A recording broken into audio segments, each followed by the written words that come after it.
Hi everyone. Hi. Going live. Oh, first time. I know. Cheers. Cheers. So this is. So how did you call that? The cosmic Couch conversation. Cosmic couch Yes. conversation. Oh, this is a good angle. It is. Yeah. Hi everybody. I'm Mindy King. For those of you that don't know, Aline and I got introduced to one another through my husband in, of all places, a Bikram yoga studio. Shout out to Nora and Yes. what's the name of it? I think The it's just big Bikram. benefitby.com it's called. Yeah. In Lakeway? It's in Lakeway. Yeah, so that's how her and I got connected. And then it turned into, let's do a piano lesson to come to the Cosmic Compass soiree. And like, I don't even know how to spell soiree. Is it with an upsilon? Do you put it on the I? Do you put it on the R or the E? Like, I was like, but I'm in. Let's do it. And that's the spirit right there. That's the spirit of the Cosmic Compass. Jump in. It's intriguing. It's why not? I'm going to say yes to it. Yeah, and many people are like, what is the Cosmic Compass? Why do you talk about it so much? So we're here to, if you don't know, A, introduce you, but if you do know, too, it is the month of January, and January is all about self-love.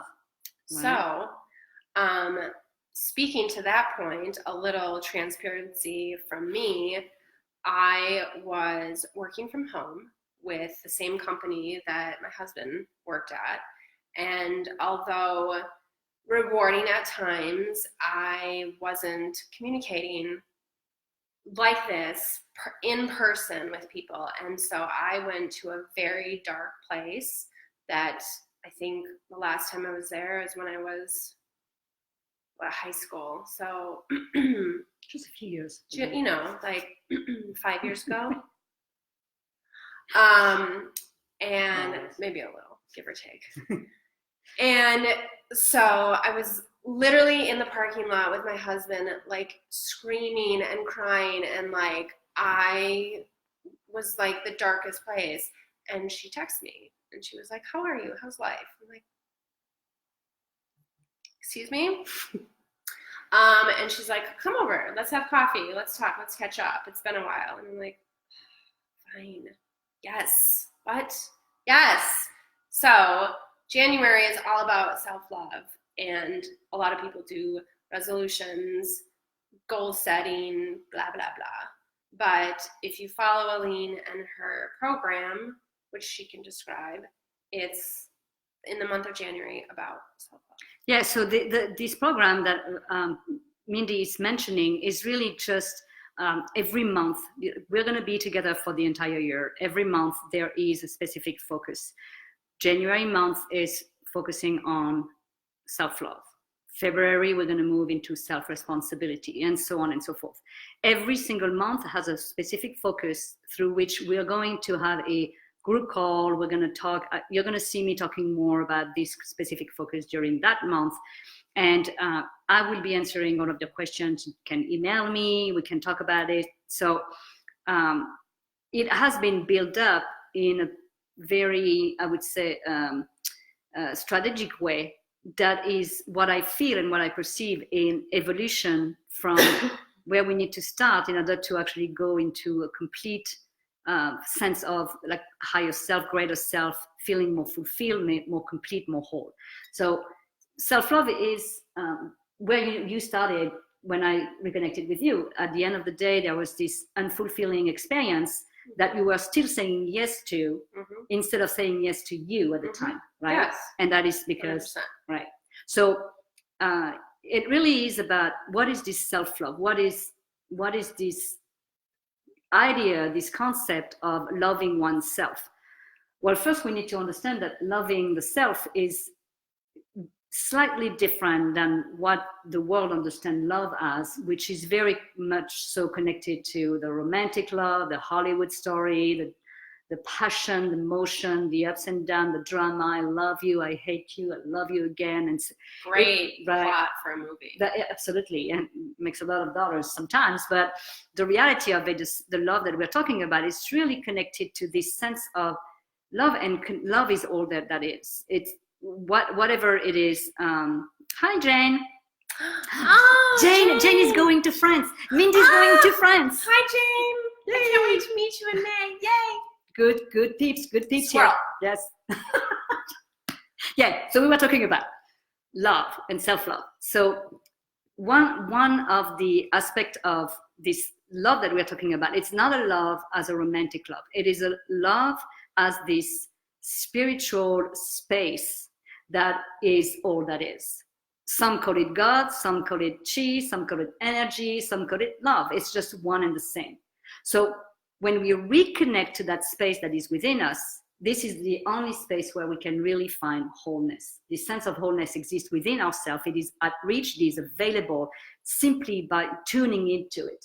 But we're so distracted, talk about the squirrel, we're so distracted by the virtual, by all of what is shiny out there, and we're kids. And so the nature of the kid is to just go out there. It's like, ooh, I want this, because we are so connected with the 3D that we have made ourselves to believe that this entire 3D reality is actually the reality. And it's only really a projection of it. So the idea of this work and this focus on self-love is to turn our awareness inward, to systematically reconnect to the space of love that we hold and we are within ourselves, so that as soon as we reconnect inside, then our world out there is going to start shifting, because it's going to start aligning with that connection.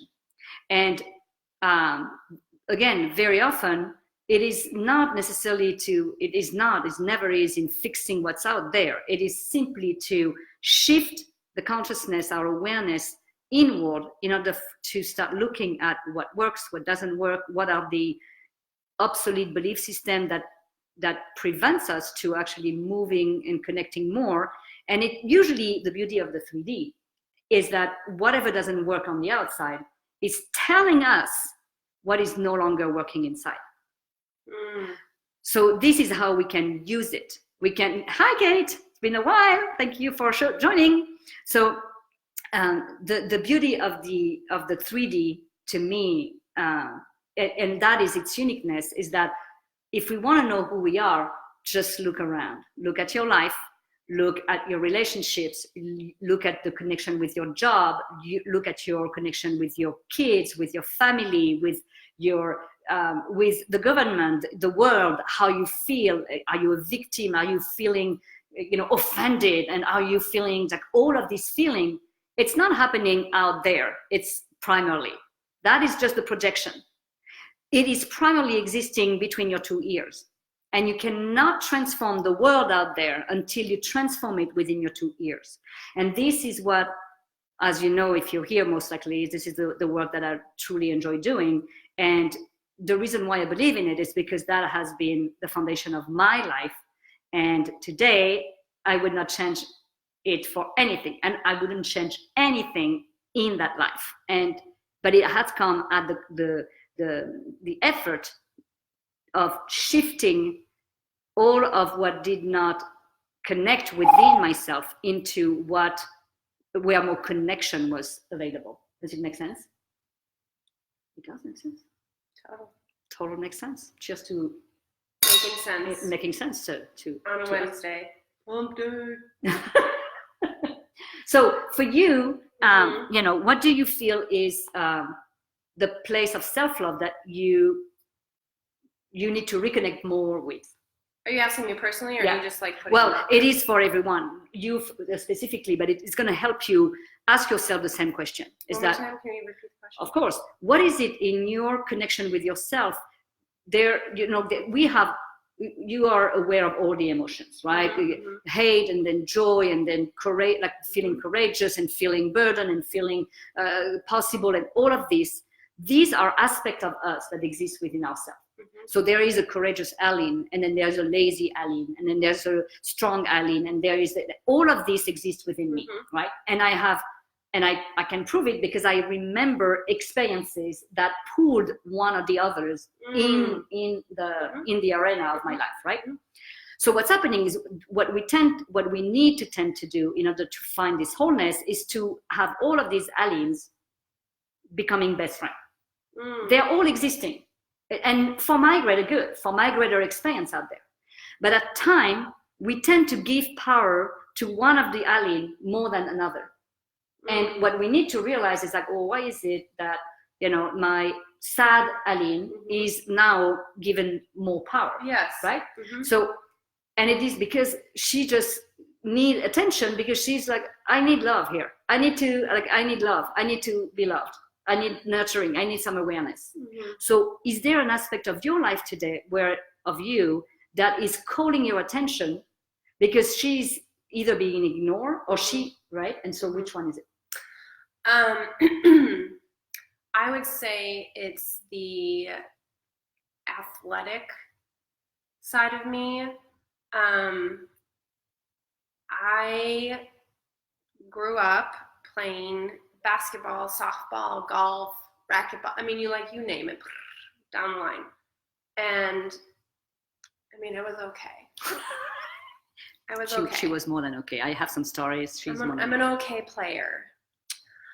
But I haven't been committed to her for a while. So I think it's just now that I have this time on my hands to really do something for me that is that, sweaty, get, the alcohol out of me. It's important. So I really have committed to that, and with my husband's help, but more me just pushing him, let's go to the gym. So this is day 3 of 4, in a row. Nice. And today, and I've been doing things unusual, which if you don't know, when you play the Cosmic Compass, you get these different clues, thank you. And one of them was do something unusual. So I did that on Sunday. I went to church.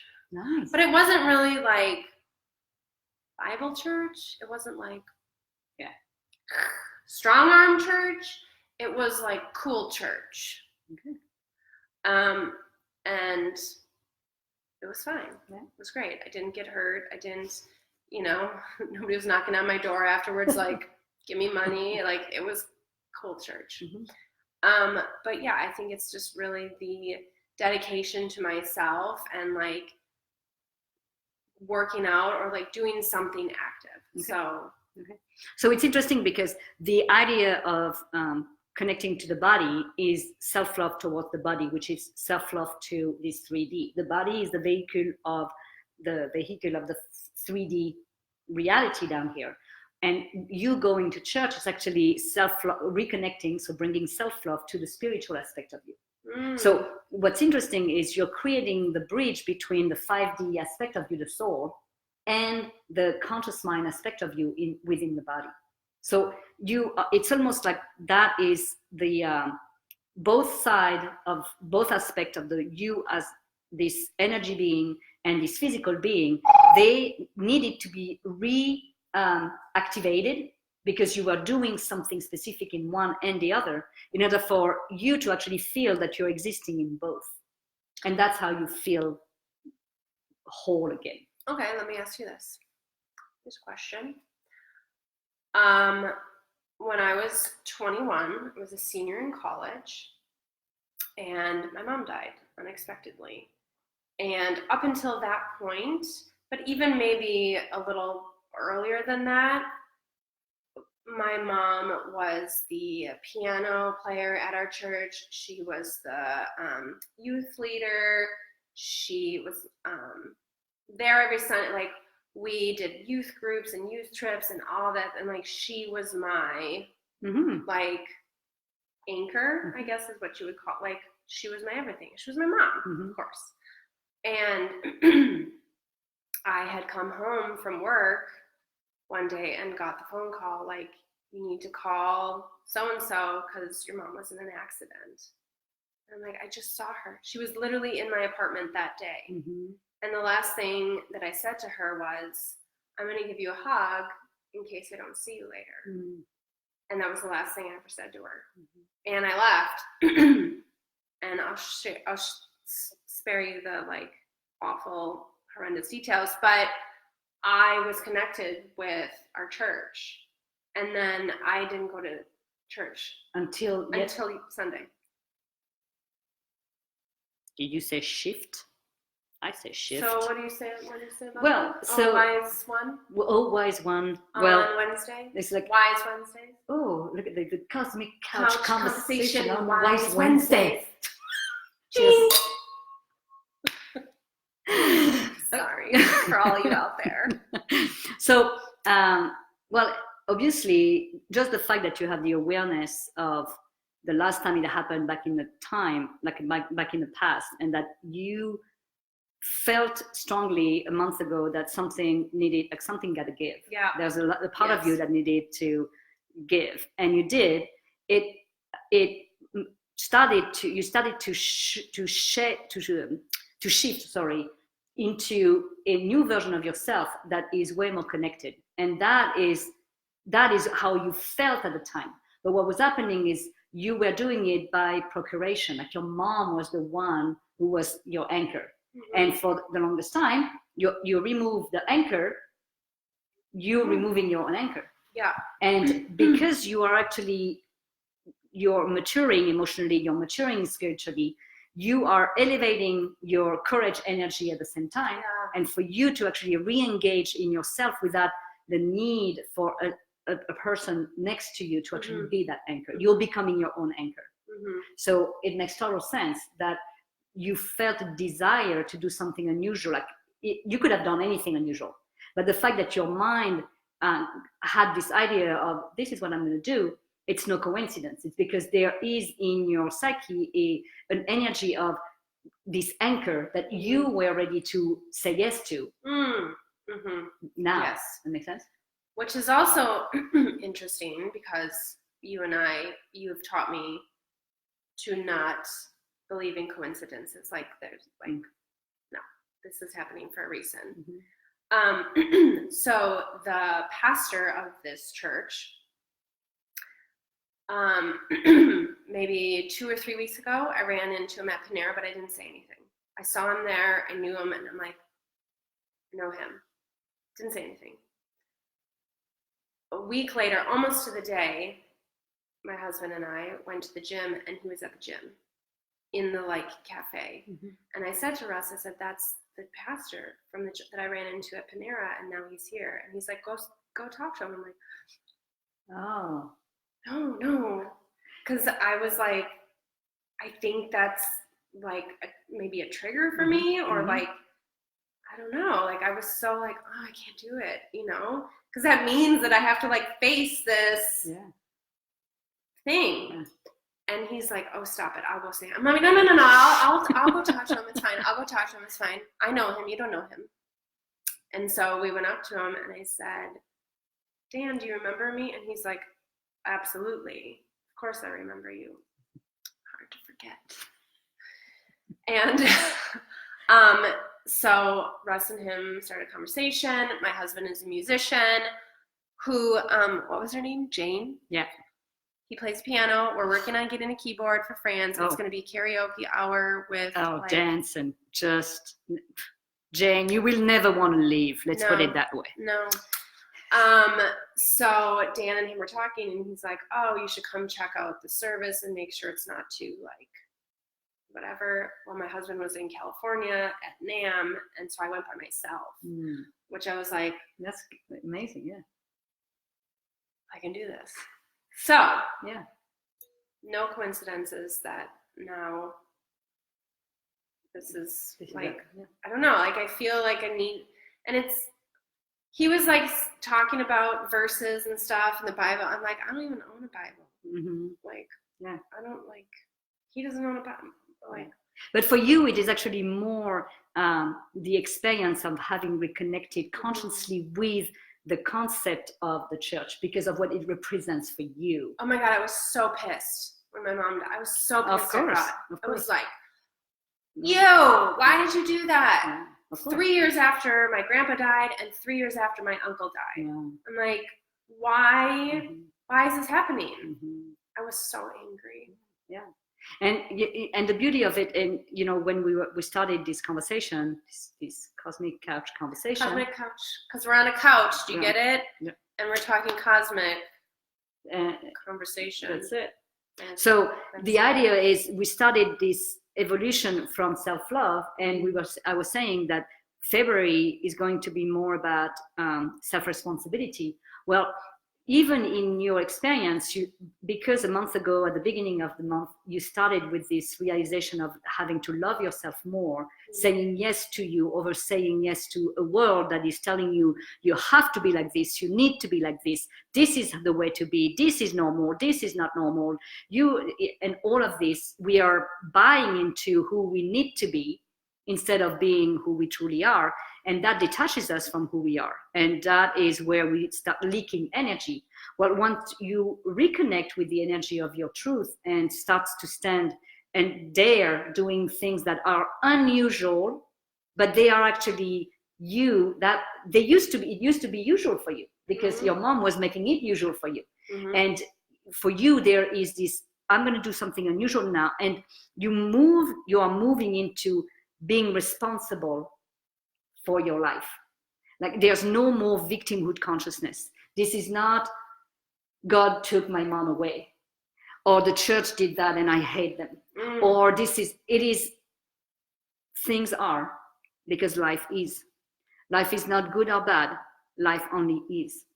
And every single time we place ourselves at the center of the situation from a victimhood consciousness, where we are looking at something, and because we are incapable, and for many reasons, because emotionally we don't have the strength, because spiritually we don't believe in it, we are not connected with it, because intellectually our belief system blocks us and we can't do it, because physically it doesn't make any sense either, we are going to move into a victimhood consciousness space that is detaching us from that piece of the puzzle. We're like looking at something, it doesn't make us feel good, and so we're like, that's not mine.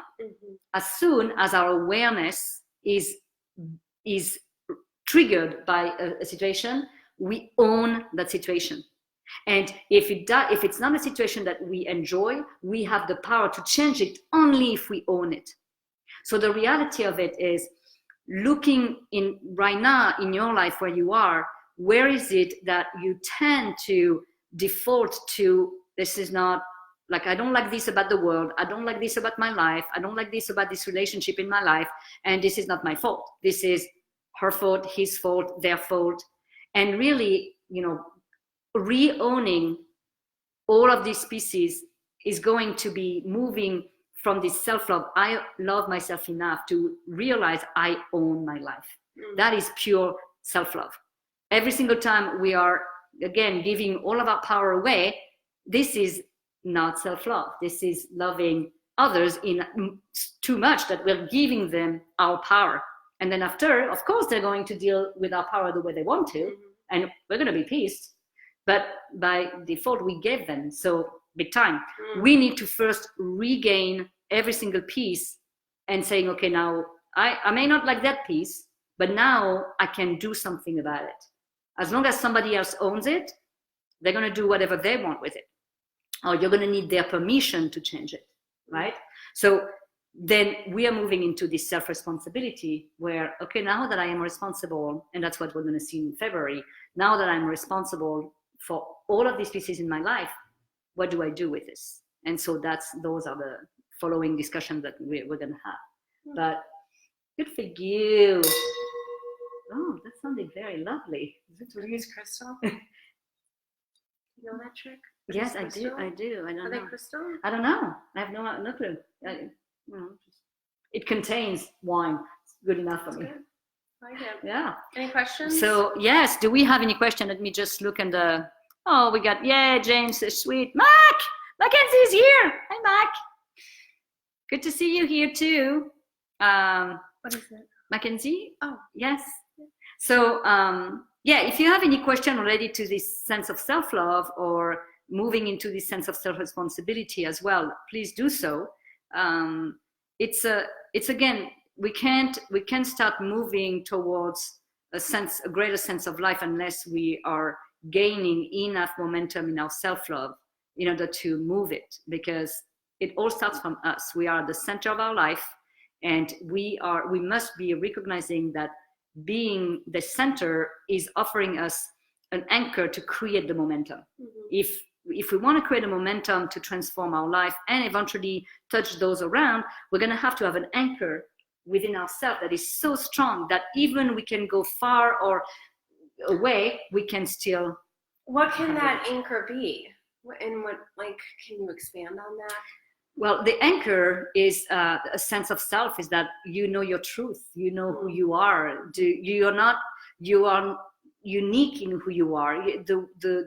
The focus is, and the work has never been about being like everyone else. It certainly is not about choosing to fit in what the world is asking us to fit in. It is really to dare the status quo and listen to the voice within that is calling us. Well, yeah, you know, the world wants you to be this, but if it does not agree with you, if it does not align with you, be daring and courageous enough to actually follow the voice that tells you, go a little left. Everyone goes right, that's fine.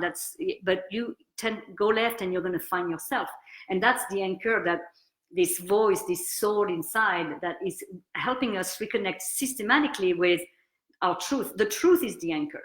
Knowing who we truly are is the anchor. As soon as we don't need to understand all of what we are, right? But we need to accept all of what we are. Sometimes it's beautiful and happy and joyful, and sometimes it's crazy and tearful and sad, and that's okay, because that's also part of who we are, right? And so, but when we can reconnect with all of these parts of us, that will make us whole, and this wholeness is the anchor. And from that wholeness, you go anywhere.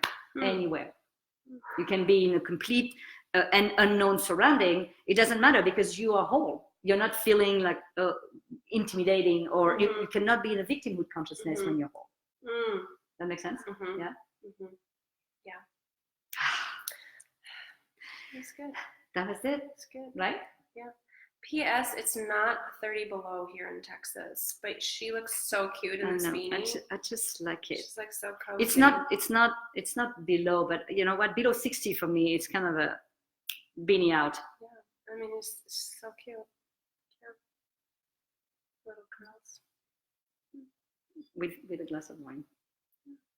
Yeah. So this was our 2-3 cents about self-love. Yeah. Thank you for sharing your story, though. It's not always easy to open your heart and just, so as a little reminder, sideways of opening the heart, the next Cosmic Compass, what is it? 2/22/2020. That's a lot of twos. And like Sylvia, who told me this morning that 2/22/2020 in numerology goes back to 1. So it's interesting that all these twos, duality, create oneness. Because adding them all together means 10. It makes 10, and 10 is 1 + 0. Yeah. So there's going to be some new beginning, or shifting into something, like discovering something new about ourselves. So if you want to come to the Cosmic Compass, it's at my place.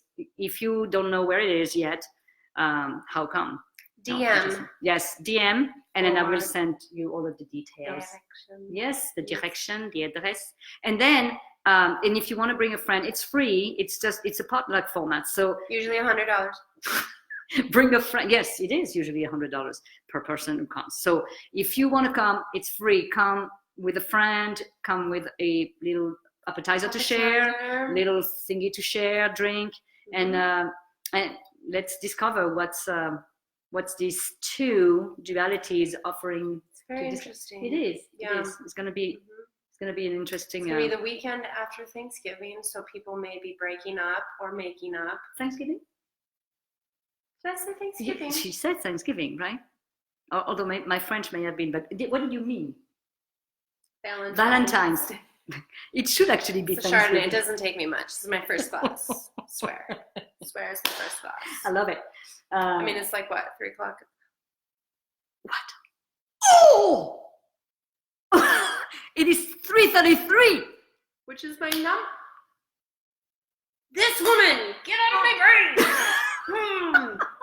It's 3:33. It's 3:33 when she makes the little mishap between Thanksgiving and Valentine's, which, oh, by the way, instead of expecting Valentine's to be like the Valentines of the commoners, what if it turns into a Thanksgiving to your loved one, which can be the self. Giving thanks. We need like an emoji, like. Yeah. Oh no, we're gonna master this emoji stuff. Somehow. Yes. Can you do that with this? I don't know yet. I'm not a pro, but we'll figure it out. Alignment. So in my brain. All right. So again, this will be a video that you can watch again if there's some stuff that is not clear. But feel free to email, text, DM, ask questions, sharing your insights on what self-love is, how you are experiencing it, what gets in the way of you experiencing it.